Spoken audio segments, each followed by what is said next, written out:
Hello, എന്തൊക്കെയുണ്ട്? ഞാൻ എൻ്റെ ഏവിയറിയിൽ ഇന്ന് രാവിലെ മോർണിംഗ് റൊട്ടീനൊക്കെ ചെയ്യാൻ വേണ്ടി വന്നതാണ്. അപ്പോൾ ഞാൻ ഓർത്തു നമ്മുടെ ബ്രീഡിംഗ് സെറ്റപ്പുകളൊക്കെ നമ്മൾ റെഡിയാക്കി പോട്ടൊക്കെ സെറ്റ് ചെയ്ത് വെച്ചിട്ട് ഇപ്പോൾ ഒരു 2.5 വീക്സിൽ മേലെയായല്ലോ. അപ്പോൾ പിന്നെ നമുക്ക് ഇതൊക്കെ ഒന്ന് എന്തെങ്കിലുമൊക്കെ ഡെവലപ്മെൻറ്റ്സ് ഉണ്ടോ അതോ എന്തോ ഇനത്തിലൊക്കെ സംഭവിക്കുന്നതെന്ന് നമുക്കൊന്ന് കണ്ടു നോക്കാം.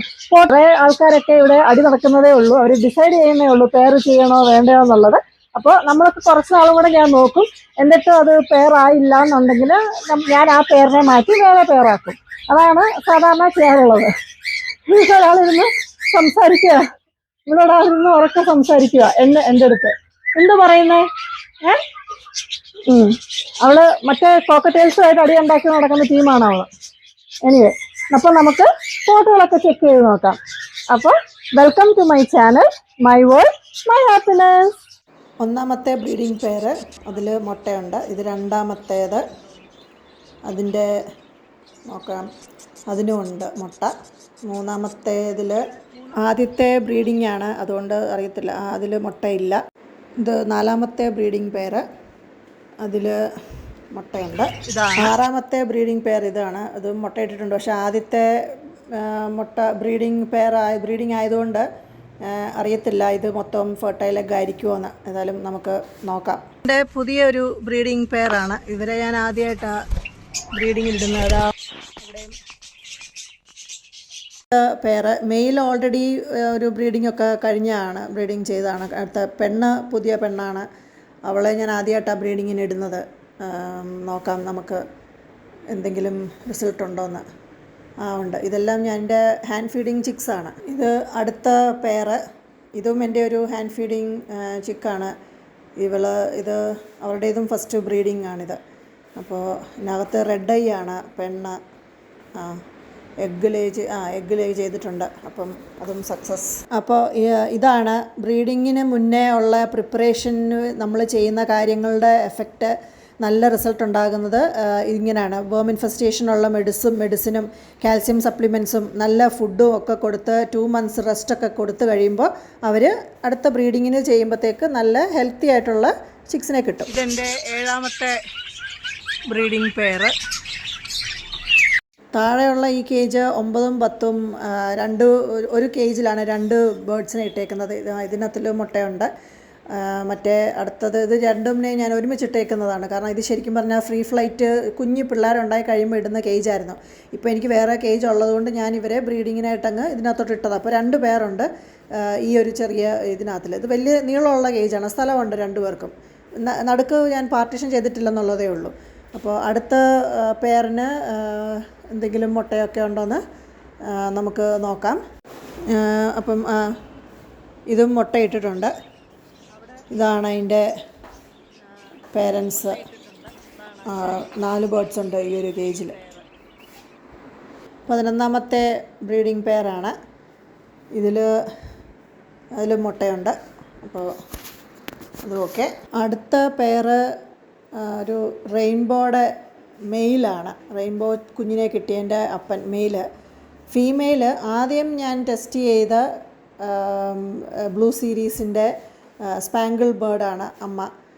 ഇവൾക്കൊരു 6.5 വയസ്സുണ്ട്. എൻ്റെ ആദ്യത്തെ ഹാൻഡ് ഫീഡിങ് ചിക്കാണ് ഇവൾ.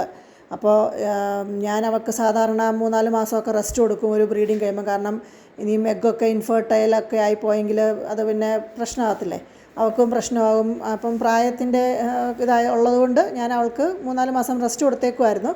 പക്ഷേ കുഞ്ഞുങ്ങളെ നന്നായിട്ട് നോക്കും. അത് കാരണം ഞാൻ ഈ പ്രാവശ്യം ബ്രീഡിങ്ങിന് ഇട്ട് നോക്കിയതാണ്. ഏതായാലും മുട്ടയിട്ടിട്ടുണ്ട്. ഇത് എൻ്റെ പോട്ട് നമ്പർ 13. ഞാൻ നമ്പറൊന്നും ഇട്ടിട്ടില്ല, ഞാനിപ്പോൾ എണ്ണ നോക്കിയിട്ട് പറഞ്ഞതാണ്, നമ്പറൊന്നും ഇട്ടിട്ടില്ല. എനിവേ, ഇത് എൻ്റെ കഴിഞ്ഞ പ്രാവശ്യത്തെ നമ്മുടെ റെയിൻബോനെ കിട്ടിയ ഫീമെയിലാണ്.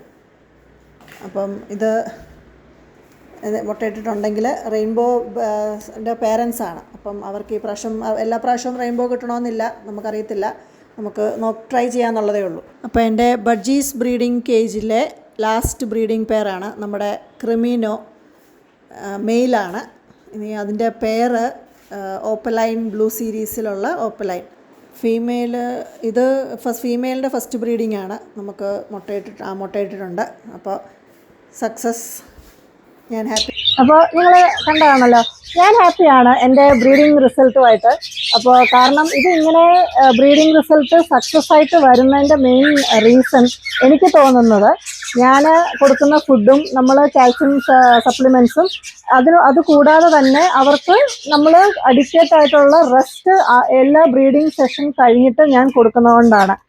അതേപോലെ തന്നെ ഫ്രീ ഫ്ലൈറ്റിന് വിടുന്നതും അവർക്ക് കളിക്കാനായിട്ടുള്ള സൗകര്യങ്ങളൊക്കെ നമ്മൾ കേജിൽ ഉണ്ടാക്കി കൊടുക്കുന്നത്, നല്ല ക്ലീൻ ആയിട്ടുള്ള ഒരു എൻവയൺമെന്റ് ഉണ്ടാക്കി കൊടുക്കുന്നത്, ഇതെല്ലാം ഈ ബ്രീഡിംഗ് റിസൾട്ടിനെ നല്ലതായിട്ട് ബാധിക്കുന്നുണ്ട്. അതുകൊണ്ടാണ് എനിക്ക് നല്ല റിസൾട്ട് കിട്ടുന്നത്. പിന്നെ ഇതിന് ഇവർക്ക് നമ്മൾ ഒരു 2 കിളികളെ വാങ്ങിച്ച് വെറുതെ ഒരു കേജിലിട്ട് പോട്ടും വെച്ച് കൊടുത്തത് കൊണ്ട് നമുക്ക് നല്ല റിസൾട്ട് കിട്ടണമെന്നില്ല. കാരണം അവർക്ക് നമുക്ക് അതിന് വേണ്ടിയ സാധനങ്ങൾ കാര്യങ്ങളൊക്കെ നമ്മൾ ചെയ്ത് കൊടുത്തെങ്കിലാണ് അവർക്ക് നല്ല ബ്രീഡിംഗ് റിസൾട്ട് ഉണ്ടാകുന്നത്.